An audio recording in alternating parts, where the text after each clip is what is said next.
essência, com esse coração.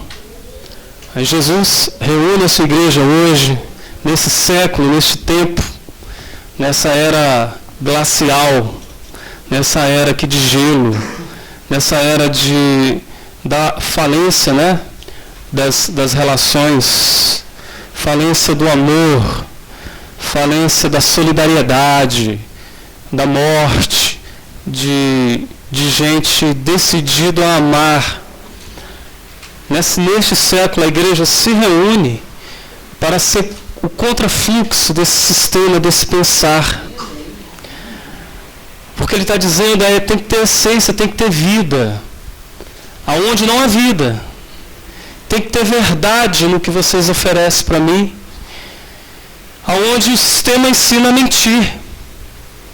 Aonde nós somos diariamente, cotidianamente ensinados via as produções, as mídias, as mensagens, as diretas e as subliminares, que a gente sempre carregue uma imagem que não tem que ser a nossa.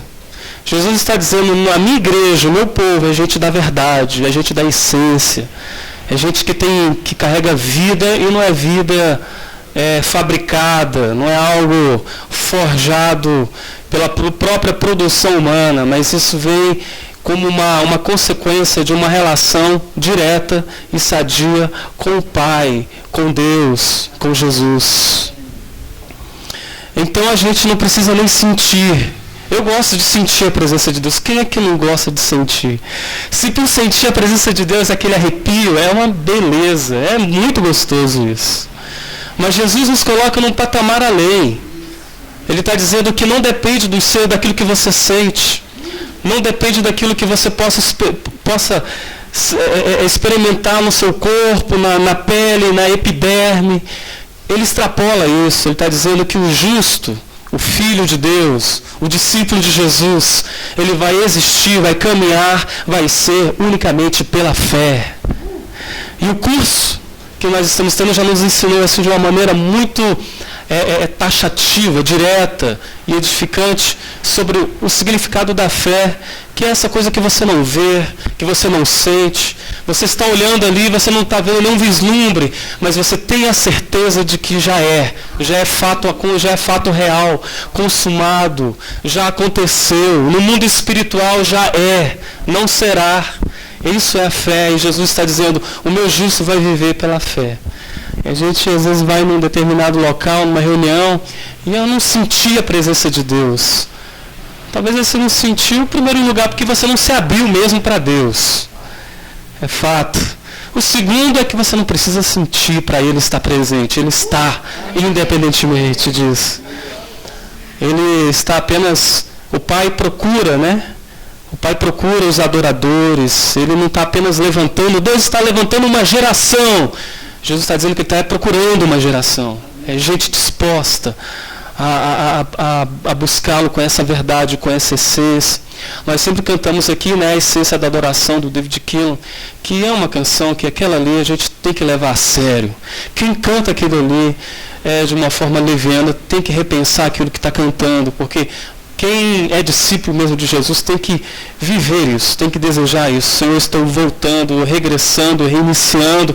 Eu quero viver na essência da adoração, da Tua presença, da Tua palavra, não apenas baseado nos meus sentimentos. Amém? Vamos abrir a palavra do Senhor no livro do profeta Jeremias, no capítulo 20. Capítulo 20, profeta Jeremias, versículo 7. Jeremias, nosso amigo e profeta Jeremias, distante da gente na cronologia, mas tão próximo de nós existencialmente, como homem, como ser humano, como servo de Deus, como profeta.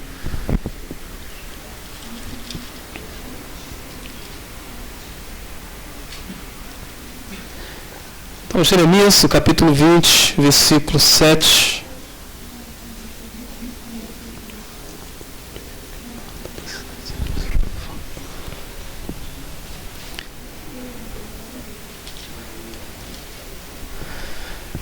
Ser profeta naqueles dias não era fácil, né, pastor? Como também não era, é um desafio hoje para que eu e você, nós carreguemos, sejamos essa mídia de Deus, esses mensageiros de Deus, esses transmissores da palavra de Deus. E aqui nós vemos um dos casos peculiares na vida, na existência desse profeta, que nós apenas vamos pensar, né, como diz o pastor Neil Barreto, é um bizuzinho de Deus, né?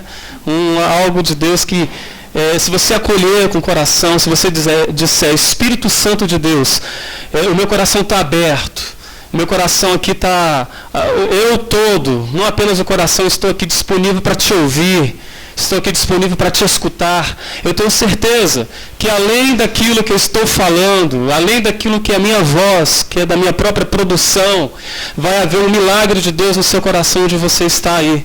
Porque haverá uma voz que não é a minha, mas é a voz perceptível de Deus em você.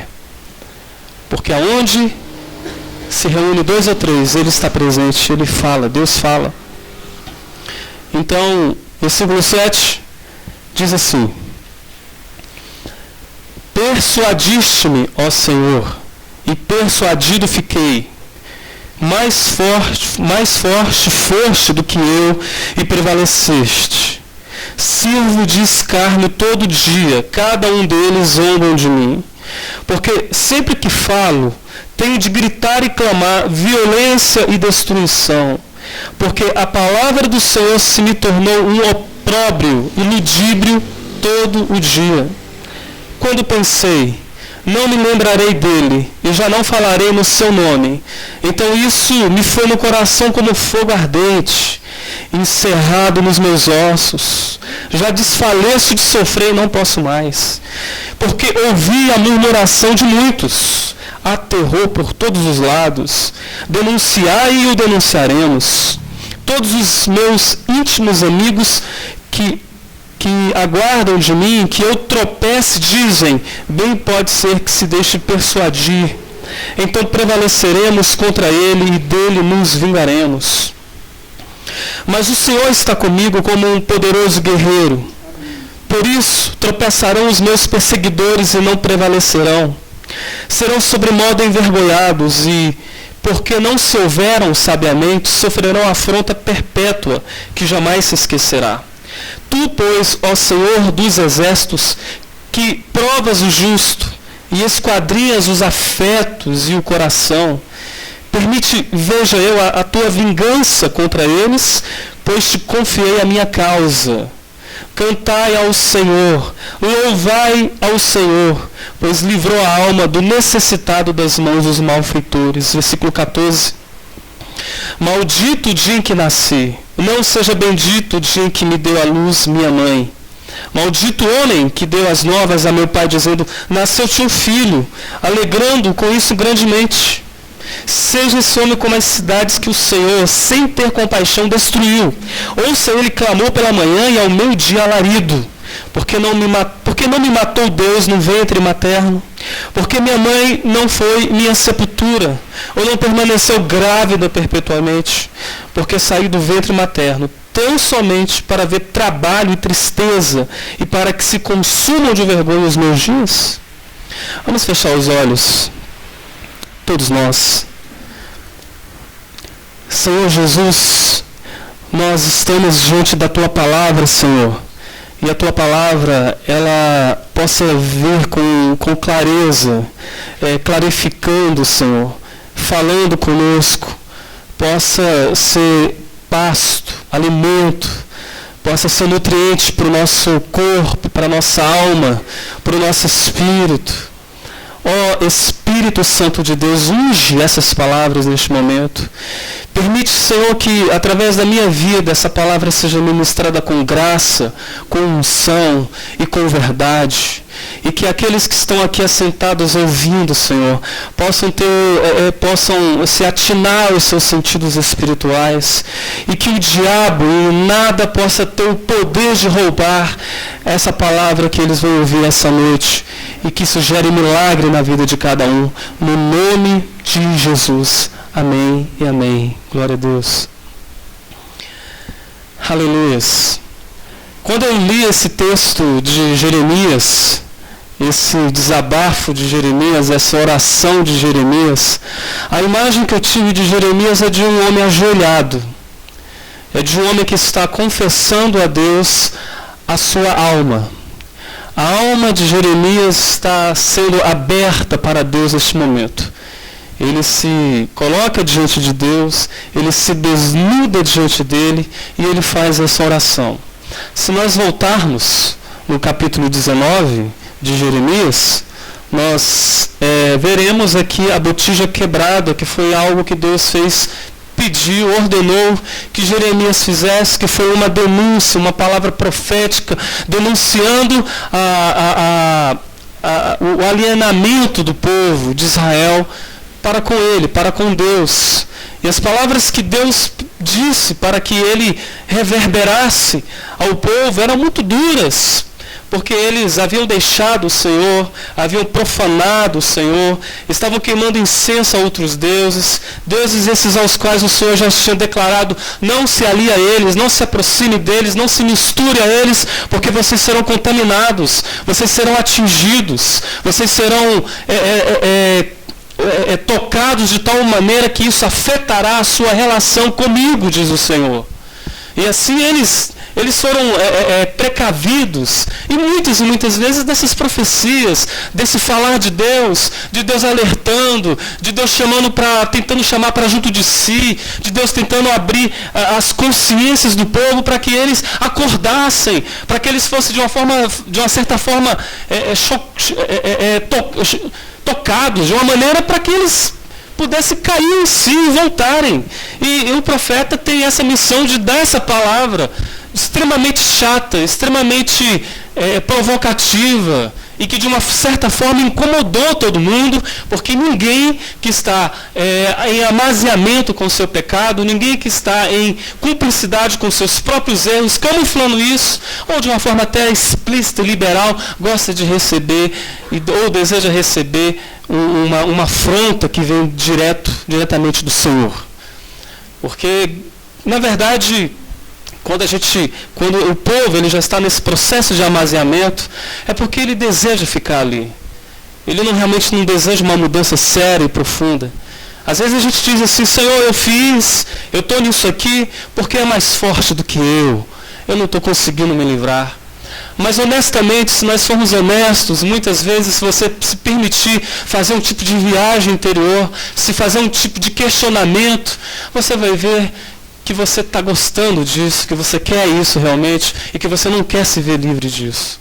Por isso que em determinado momento Jesus disse para algum doente: você deseja ser curado? Você quer a cura? E muitas vezes a gente não quer ser curado, porque a cura de Jesus vai ter que me colocar em determinadas posições de responsabilidades. Eu vou ter que sair de determinados condicionamentos, determinadas acomodações. Você quer ser curado? Porque o dia que você desejar ser curado, você sabe que você vai ter que assumir outros valores com os quais você não estava decidido encarar, absorver e praticar. Deseja ser curado? Porque você só vai receber milagres de Deus, você só vai receber experiências profundas com Deus, se você disser realmente para o Senhor: eu desejo ser curado. Eu estou aqui para ser curado, para ser tratado, para receber esse teu toque na minha vida, Deus, e ter minha vida transformada, e não seguir nesse fluxo do mundo, desse sistema adâmico, satânico, com o qual ninguém terá acesso, ninguém verá a Deus. Mas nós estamos aqui justamente o contrário, é para a gente ouvir a voz de Deus e dizer: Senhor, eu estou aqui, eu quero ser curado, eu quero abraçar, eu quero ter amaziamento contigo essa noite. Você deseja isso, irmão? Amém? Glória a Deus, é o que nós desejamos. O profeta, nós começamos o versículo 20 do profeta Jeremias, Passur, que é filho do sacerdote Imer, né?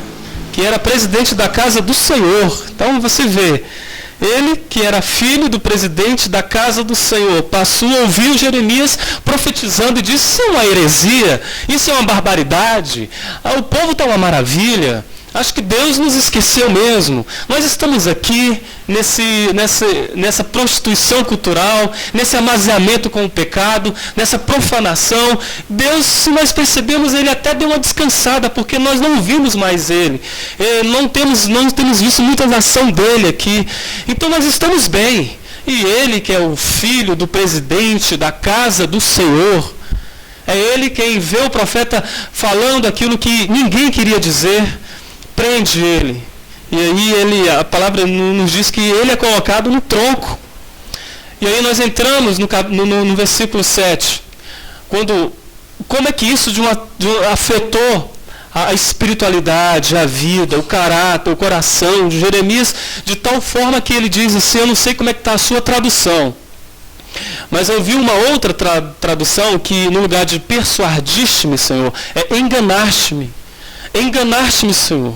Eu fui enganado. O Senhor me enganou. Tu fostes mais forte do que eu. Nessa luta comigo e contigo, eu caí, eu vacilei, eu perdi as forças. Eu estou servindo de escárnio, de opróbrio. Gente tem zombado de mim. Porque eu estou fazendo justamente aquilo que o Senhor me ordenou.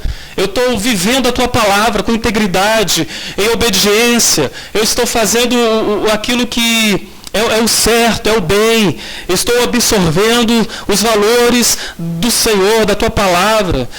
E como havia profetas, contemporâneos de Jeremias, ele também poderia dizer para o Senhor, eu tenho me reunido com os teus filhos também, que estão profetizando, eu tenho ido à igreja, eu tenho praticado aquilo que é o correto.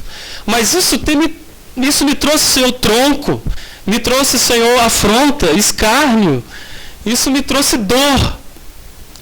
E isso afetou ele de tal maneira que ele disse, Senhor, será que o Senhor me enganou? Porque é assim que eu estou me sentindo, é assim que eu estou expressando, Senhor, para Ti, essa realidade da minha vida. Senhor, Tu me enganou, Senhor, Tu me enganou. Mais forte foste do que eu e prevaleceste. Sirvo de escárnio todo dia, cada um zomba de mim. Porque sempre que falo, tenho de gritar e clamar violência e destruição. Porque a palavra do Senhor se me tornou um opróbrio e ludíbrio todo dia. Isto é o Deus da realidade na vida de Jeremias. Isto é, Jeremias, profeta, que nem Ezequiel, olha o vale de ossos secos. Deus coloca ele no meio daquele vale para ele enxergar a realidade espiritual que estava acontecendo na nação. E aí, esse mesmo processo acontece com esse profeta Jeremias. E nessa oração, conquanto ele diga para o Senhor, estou sendo enganado por Ti, ele é honesto em dizer isso realmente para ele, para Deus, para o Senhor. É honesto em dizer, é assim que eu estou me sentindo, Deus. É assim que a minha alma, o meu coração está. Eu tenho que pregar a Tua palavra, eu tenho que pregar a violência, a destruição. E o livro de Jeremias é recheado disso.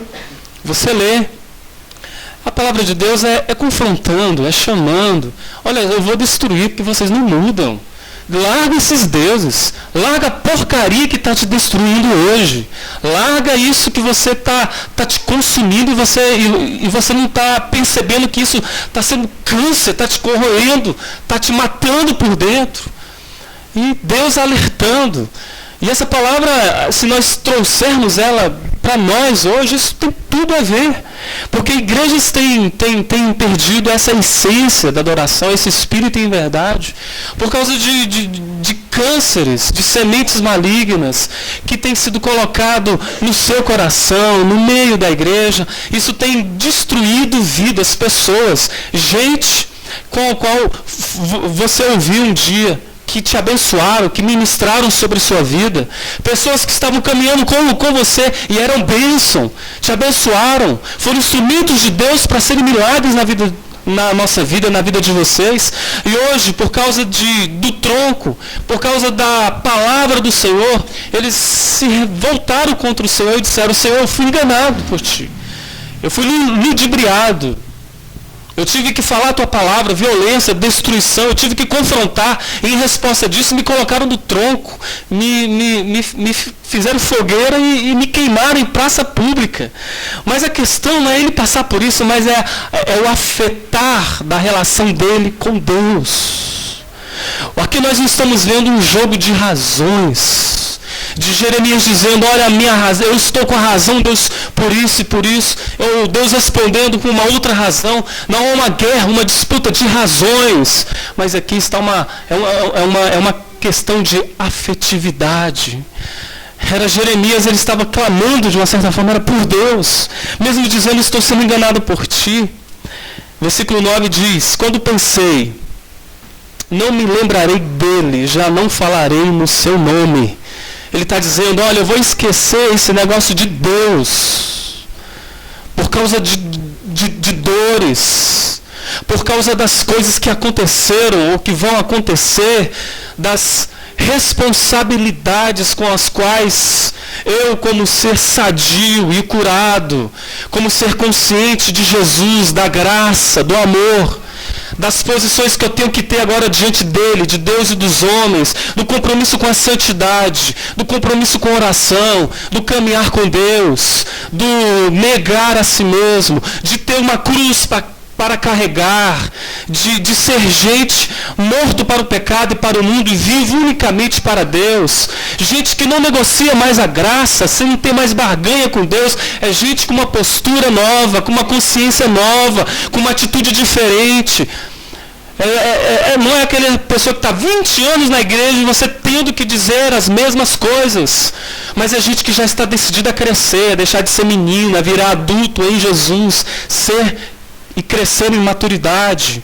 Então, quando isso acontece, você pode até dizer, chegar nesse momento do versículo 9, Senhor, eu não quero mais o Senhor, eu não quero mais me lembrar, eu não quero mais viver isso. Mas quando ele pensou nisso, quando Jeremias disse, eu não quero mais Deus, eu não quero mais envolvimento com o ministério profético, o que ele diz aqui é interessante, é fantástico.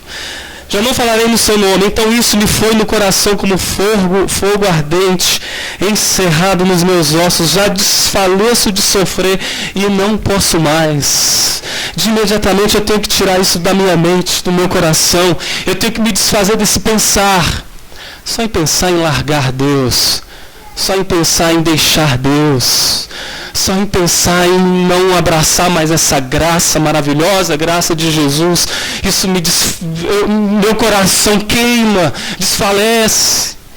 Foi como uma frase que eu ouvi do pastor Caio Fábio, em relação eu te disse uma vez aqui, eu não sei se vocês lembram, dessa relação nossa com Deus. Se a gente tivesse que pensar em desistir de Deus, ele colocou essa frase: se eu pudesse, eu não queria. E se eu quisesse, eu não podia. Se eu pudesse desistir de Deus, eu não queria. E se eu quisesse desistir dele, eu não podia. Porque estamos entrelaçados. Porque Deus é um Deus que não é religioso, não é Deus da religião. Ele é um Deus de Oséias. É uma relação pessoal. É algo que não tem como desfazer. Cai-se o mundo, destrói-se todas as coisas, consome-se tudo e todos, perca-se os bens, podemos perder tudo, mas a nossa vida com Deus é mais valioso que ouro, que prata, do que o mundo. É a nossa amizade com Deus, com o Pai. E esse coração a gente precisa ter. Deus trata o profeta, quer que ele entenda o coração dele, não é um jogo de razões, é a afetividade. Jonas, quando foi chamado para pregar para Nínive, é isso, né? Nínive, né? É os brancos que dá, né, irmão? Também a gente dá uns brancos aqui que a gente precisa de ajuda. Então, quando ele vai pregar, ele diz para si, de maneira alguma. É o vascaíno que querendo evangelizar um flamenguista, correndo o risco do flamenguista fazer converter a nação, né, toda, né? De maneira nenhuma, Senhor. Eu vou lá, eu vou fugir, é melhor. E aí nós sabemos a história, ele não obedece à voz de Deus, ele foge, quer ir para o lugar longe, para Tarsis, vai para o navio. Né? E aí a gente sabe que o problema do navio era o profeta, tiveram que jogar ele. Profeta, quando dá trabalho, você tem que jogar ele fora do barco, né? Para que ele possa ser salvo. A baleia aí, Deus vai enviar uma baleia para engolir esse indivíduo e vomitar ele depois. Mas aí ele decide ir, ele tem que pregar. E aí ele vê aquela cidade, prega, o povo se converte. E aí mas ele não tem fervor naquilo, ele não tem muita ainda euforia naquilo. Ele pregou e tudo aquilo que ele não queria é que a pregação dele surtisse efeito, né? Eu vou pregar, mas tomara que ninguém se converta, né? Era o oposto. Todo mundo vai para o inferno. Mas eles se converteram. É gente para lá, é pano de saco para cá, é cinza, é gente jogando terra no cabelo, conversão em massa, um avivamento espiritual ali em Nínive. Mas ele sai emburrado, o profeta, e ele se senta, nós já conhecemos a história, está o calor, ele senta na porta da cidade ali próximo, né? Próximo. E aí o calor, né, escaldante na cabeça, e Deus, eu vou tratar esse meu filho aqui. Deus amava muito Jonas, assim como ama a gente também. Eu vou tratar esse profeta, eu vou tratar esse meu filho. Faz crescer aquela plantinha, de uma forma, ele deve ter ficado alguns dias ali, mas a mão de Deus estava ali adubando, cuidando da plantinha, até que essa planta torna-se uma sombra. Né? E Jonas fica tão feliz com aquela sombra, que amaziamento agora, né? Com a plantinha. Sombra, gostoso. Aí Deus vai e faz toca, né? Naquela planta, seca, morre. Aí Jonas fica irado, não admito isso. Que nem aquela criança birrenta, você, meu filho, e ela, não, sai daqui, não quero papo com você. Era que nem Jonas com Deus naquele momento. É Deus querendo falar, ele, não quero papo com você, eu estou emburrado, estou fazendo um biquinho, não quero aproximação contigo. Porque o texto diz isso, ele ficou desnorteado, inconsolável. Eu quero morrer, me mata, se for possível. Minha plantinha morreu, eu desisto da vida. Aí, chegou aonde Deus queria. Ele fala assim, olha, Jonas, não está escrito assim. Você não teve trabalho de cuidar dessa planta, não fez ela crescer, germinar. Ela morreu e você ficou assim. Ficou transtornado, ficou compadecido, teve amor pela plantinha, queria que ela estivesse ali perto de você queria que ela fosse esse abrigo para você. Agora, imagine eu como Deus em relação a esse povo. Jonas, eu queria que você pregasse agora para Nínive com esse coração agora em relação a essa planta. Era com esse coração que eu queria que você pregasse para esse povo. Sabendo que a morte deles, a destruição deles, e seria dor para o meu coração, diz o Senhor. Seria dor para mim. Então ele queria que o profeta tivesse esse coração. Não custou nada para você. Essa plantinha, você se esbanjou aí querendo morrer. E eu, que sou o Senhor, que uma planta para mim não vale nada. Agora, essas vidas que estão aí, que estão perdidas, que estão carentes, que não tem, sabe, discernir nada. É gente trazendo para cá, é gente que está perdida, é gente que não tem mais piso, é gente que diz, eu não coloco mais o pé em igreja nenhuma. É gente que está dizendo, fui tão estuprado dentro da igreja, pela lei, pela barganha, sabe, eu fui tão machucado, eu fui tão sacaneado ali dentro, que eu não quero mais vínculo algum com igreja nenhuma. Aí Deus está dizendo, mas eu amo esse povo ainda. Então o coração do profeta é esse coração que olha para essa por esse povo e se compadece. Porque Deus tem desejo de fazer um milagre na vida desse povo, na sua igreja, no nome de Jesus. Amém? Isso me faz lembrar também do profeta Oséias, história muito conhecida também, onde que Deus chama o profeta, em outras palavras, diz, olha, não é bom que o homem esteja só. Né? Parafraseando lá Gênesis. Você vai casar. Opa, casamento.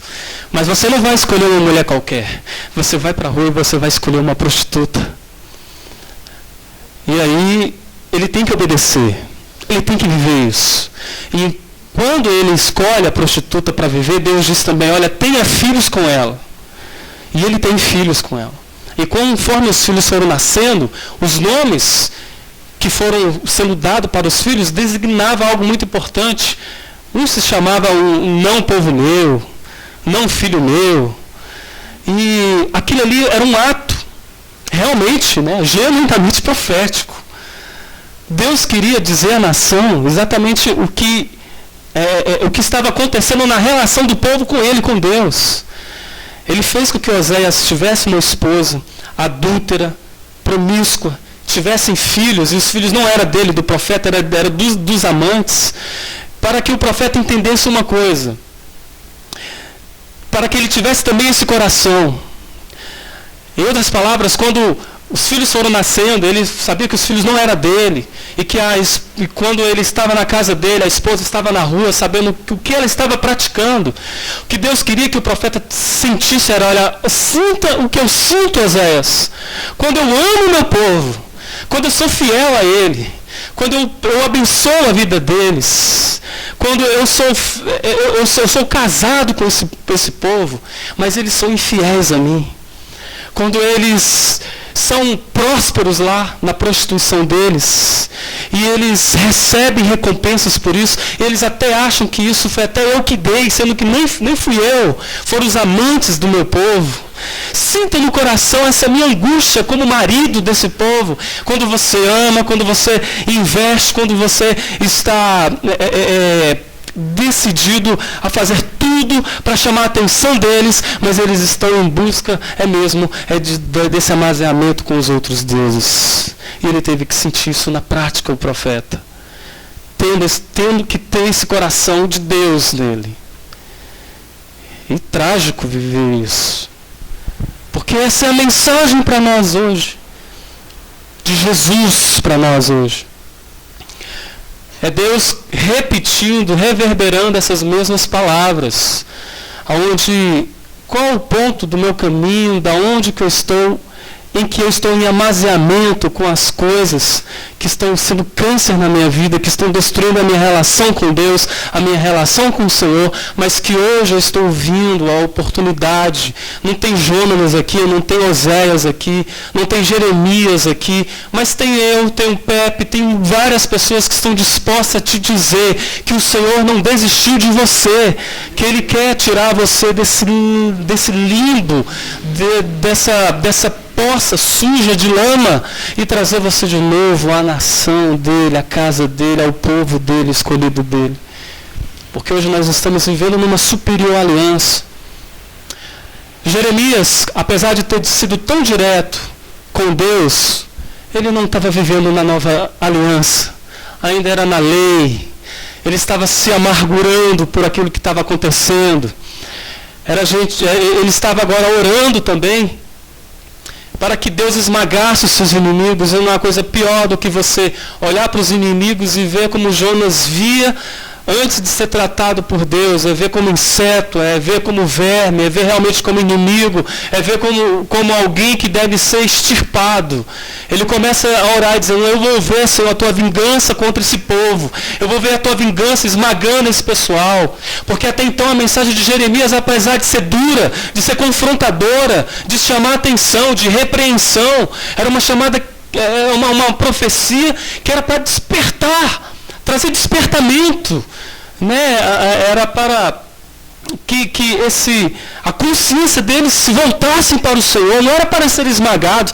Deus estava dizendo, vocês vão ser esmagados se vocês não se arrependerem, mas o desejo de Deus era arrependimento mesmo, não era prazer em esmagar, é que eles voltassem para o Senhor. tivesse essa consciência. E aí, ele tem isso no coração de talvez até cessar, de parar. Mas ele disse, eu não tenho como fazer isso, porque o meu coração arde por ti. Eu já vou desfalecer se eu ainda pensar em fazer isso. Versículo 11, mas o Senhor está comigo, ele já muda. Há uma variação na alma do profeta. Porque ele está dizendo que foi enganado pelo Senhor, que ele está vivendo opróbrio, ludíbrio. Ele pensa em desistir, mas ele desiste de desistir. E o versículo 11 ele começa a dizer, o Senhor está comigo, Ele é poderoso guerreiro, vão tropeçar os perseguidores. Versículo 13, cantai ao Senhor, louvai ao Senhor. Há um lampejo de esperança, há um lampejo de louvor nos lábios dele, há algo que se efervesce no coração dele. Mas a alma dele ainda está... Há umas variações, há uma volubilidade, volúvel. Porque olha só como é que ele poderia orar, começar o versículo 11 e terminar com uma oração de fé, de esperança. O Senhor é minha fortaleza, é o meu refúgio. Os meus inimigos serão vencidos. Na concepção dele disso. Mas enfim, ele poderia terminar aqui, dizer, cantai ao Senhor, louvai ao Senhor. Mas ele continua orando. E aí o que ele diz? Maldito o dia em que nasci. Aí ele faz uma desgraça geral. Aí é aquilo, Você orou, Senhor é meu refúgio, é minha fortaleza, o Senhor é Deus na minha vida, e daqui a pouco você desfaz aquilo que você orou. Miserável homem que sou, desgraçadamente o dia que eu nasci. E aí ele fala coisas aqui terríveis, O maldito homem que me deu as novas a meu pai dizendo. Aquele negócio lá, do capítulo 1, Deixa eu até abrir aqui. Quando a vocação de Jeremias. Aquele negócio, Senhor, de antes que te formasse no ventre, eu te conhecia. Antes que eu saísse da madre, o Senhor já tinha me constituído como profeta à nação. Senhor, isso aí acho que foi papo furado. Porque eu tinha que ter morrido, era no ventre da minha mãe. Tinha que ter tido uma sepultura, tinha que ser mesmo a barriga da minha mãe, o ventre da minha mãe. Tinha que ser lá. E aí ele termina no versículo 18. Sobre a vergonha dos dias dele. Então, apesar disso, apesar de Jeremias dizer essas palavras para o Senhor, ele poderia estar dizendo isso como um homem ajoelhado, sabedor das suas limitações, das suas lutas, da sua fraqueza interior, da sua limitação, da sua dependência da graça e da força de Deus. De uma certa forma, Jeremias, já havia perdido o orgulho e dizia ele dizia a Deus exatamente como ele estava se sentindo. É gente que de uma certa forma não tinha mais medo de Deus. Porque o medo de Deus vai nos repelir a Ele, a Deus, o medo. Isso vem desde Adão, eu tive medo, por isso eu me escondi. Mas ele já estava livre desse medo de uma certa forma, ele sabia quem era Deus. Da mesma forma como nós sabemos quem é Deus para nós. Ou Deus para você vai se tornar um algoz, um déspota, ou Deus para você vai ser um Pai justo, santo, e aquele que justifica os seus filhos.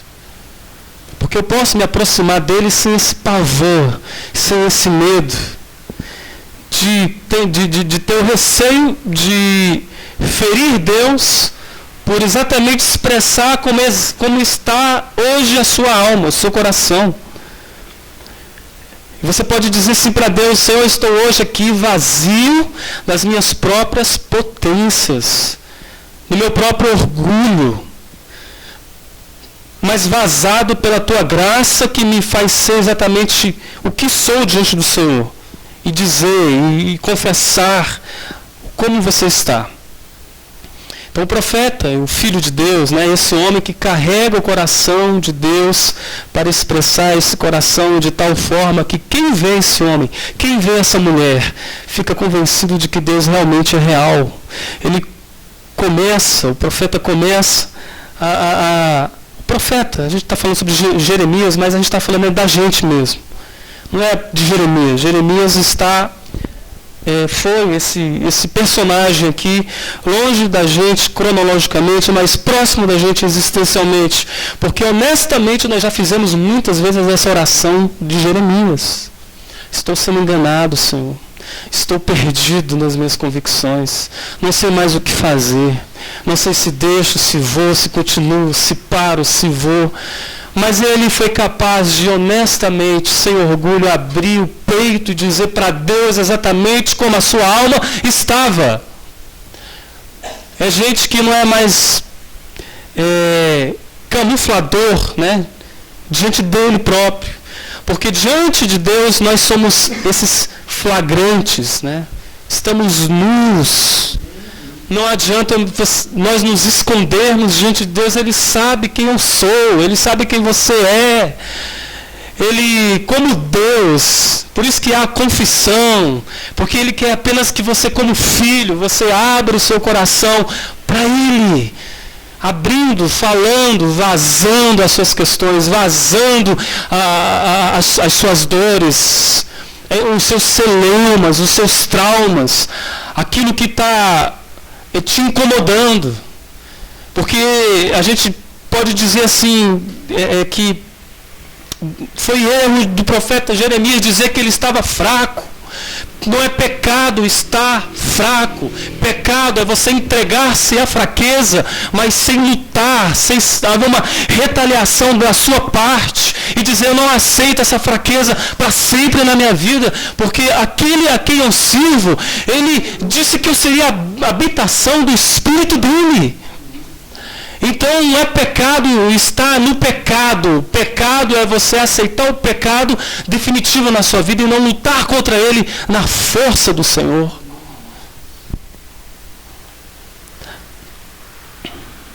Hoje nós devemos nos despertar para ouvir o que Deus está falando com a gente. Esse despertamento, desperta-me, Deus. Abre meu coração, Senhor. Porque às vezes a gente pensa, vou à igreja, vou ouvir uma palavra lá, aí você condiciona a palavra que você quer ouvir, e você chega aqui, você não vai ouvir o que você quer ouvir, mas aquilo que você precisa e necessita ouvir.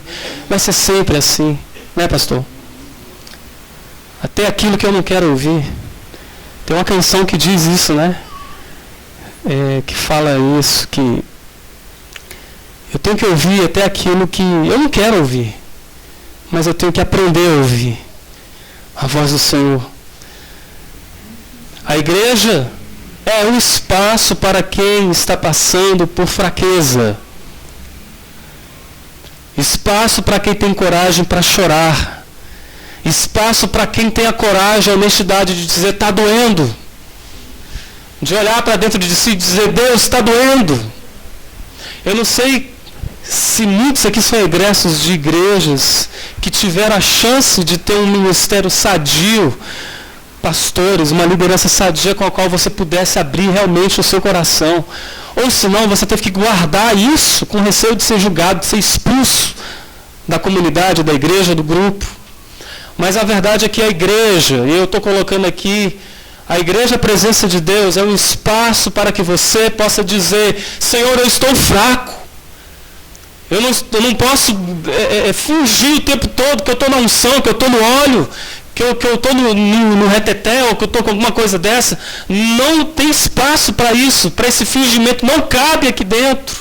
Conquanto nós estamos abertos para experiências poderosas, maravilhosas com Deus, nós também temos que ser honestos diante de Deus. Assim como o profeta dizer: Senhor, eu estou me sentindo dessa forma, fraco. Mas eu sei que essa fraqueza pode ser vazada pelo teu poder. Amém. Paulo diz isso: o poder dele é aperfeiçoado na nossa fraqueza. E aonde abundou o pecado, vai abundar, superabundou a graça de Deus. Tem uma janela aberta aqui, uma porta aberta, para que você saia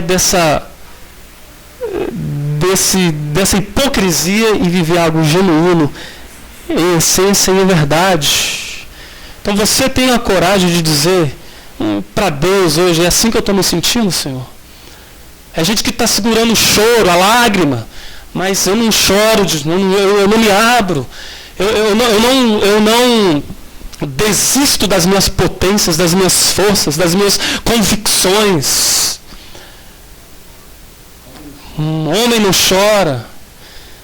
E aí você vive assim, amargurado, você vive triste.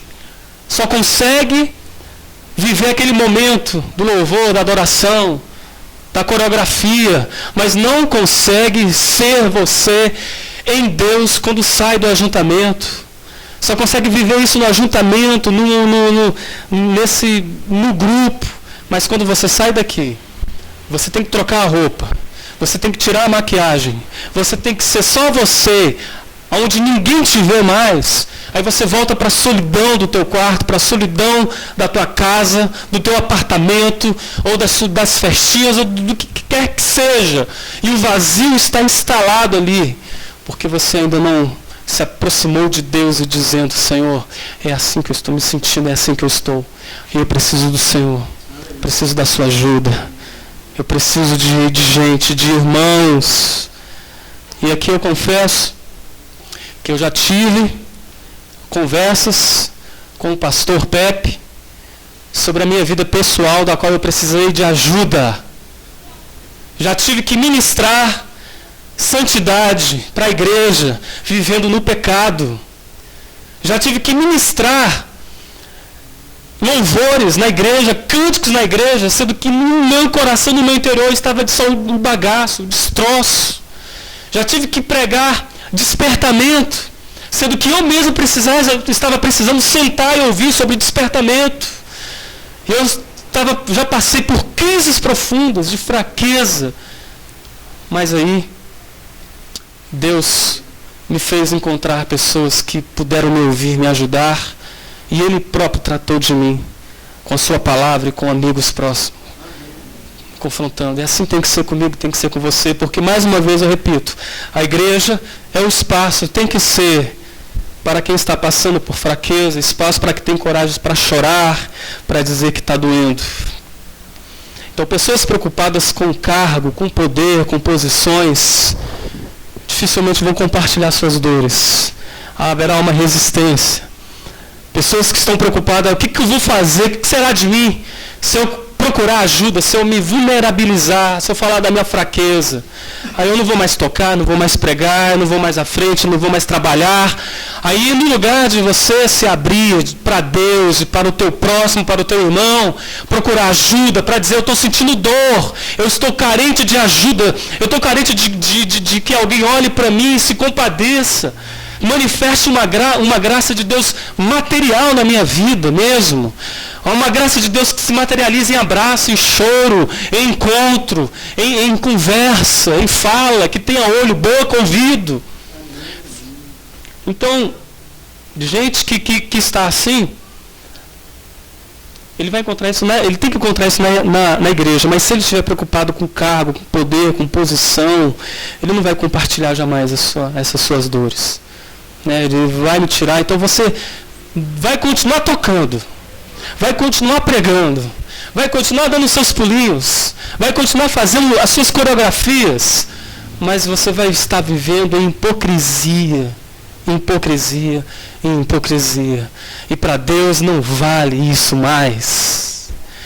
Tem que ter espírito, tem que ter essência, em espírito e em verdade. Então é o que eu quero, Senhor, eu preciso reiniciar, eu preciso recomeçar contigo de novo, Senhor. Eu preciso voltar até essa essência. Eu não quero amargurar a minha alma como Jeremias estava amargurado em dizer que eu fui enganado por ti, Senhor. E se eu estou pensando nisso, eu quero desistir desse pensamento. Porque eu vou te confessar isso, Senhor. E eu sei que nessa sinceridade de filho com pai, eu sei que Deus vai te ouvir. E tem gente séria de Deus envolvido no teu crescimento, no nome de Jesus. Aleluias. Então o pecado é se entregar à fraqueza sem luta. E quando é que a gente se entrega à fraqueza sem luta, quando não admitimos. É o que eu já disse, quando nós não admitimos. É a admissão. Dizer, Senhor, eu preciso de um toque, de um renovo. Preciso da tua vida vazando em mim, no meu coração. Perpassa dentro em mim, Senhor, essa tua glória. Eu me acostumei contigo, Senhor. Eu me habituei contigo, Deus. Eu vou para o culto, eu vou para a igreja, mas eu não estou esperando mais nada. Eu vou me reunir, vou para o ajuntamento, mas eu não estou mais celebrando isso. Eu não tenho mais essa alegria desse Espírito em mim. Porque eu já me habituei, eu já me acostumei, eu já sei o que vai acontecer. Um louvor, a palavra, orou, vamos para casa. Mas a questão não é o que está acontecendo, é você. É você que não tem mais amor, é você que não se abre mais, é você que não tem mais a mente dilatada, o coração dilatado para o Espírito Santo de Deus. Então eu tenho que admitir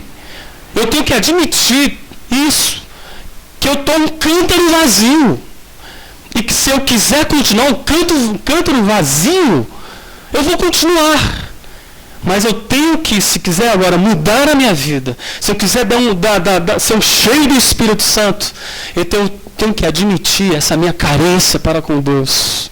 Eu tenho que admitir que eu necessito da força do Senhor na minha vida.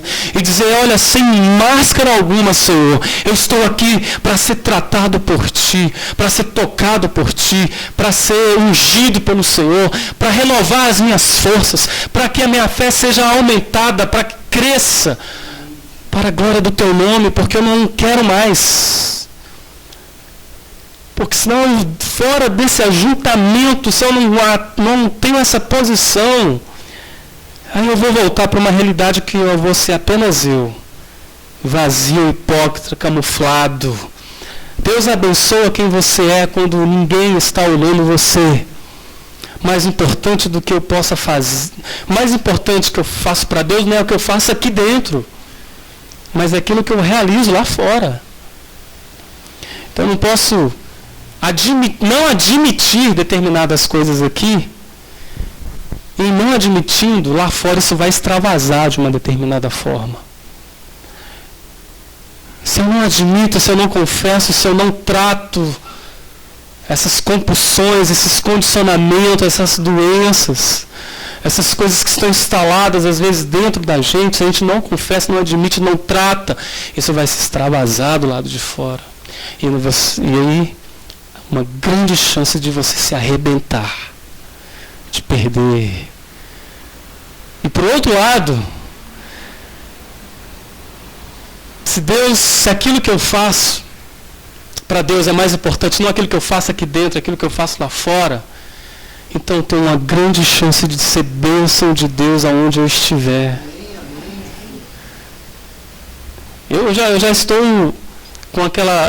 talvez, eu não vou dizer agora, mas sábado que vem, se o Senhor permitir, e eu creio que Ele vai permitir, eu vou estar na rodoviária, apenas com violão, já mandei fazer o carimbo, né, da igreja, vou colocar nos folhetinhos mesmo normal e vamos estar ali cantando ali, só distribuindo, só semeando. E Deus vai fazer alguma coisa ali, a gente sabe que Ele vai fazer. Que a gente pode ser... Deus nos abençoa apenas quando nós estamos aqui dentro, mas é quando nós estamos lá fora. E eu não quero viver longe do reino de Deus, mesmo estando dentro da igreja. Porque infelizmente é a realidade de muitos. Estou dentro da tua igreja, Senhor. Participo dos cultos, faço tudo. Eu não estou lá, mas está longe do reino de Deus. Eis que me louvo com seus lábios, mas o seu coração está longe de mim. Mas essa não vai ser mais a nossa realidade, se tiver alguém aqui. Aquela canção, né? Se tu olhares, Senhor, para dentro de mim, nada encontrarás de bom. Não pode ser mais a nossa canção. A nossa canção tem que ser depois disso. Mas um desejo eu tenho, de ser transformado. E aí ela diz que precisa de um coração novo, um coração de Deus. Dai-me um coração igual ao teu, dai-me um coração igual ao Senhor. É aquilo que nós precisamos ter, amém? Então vamos fechar nossos olhos.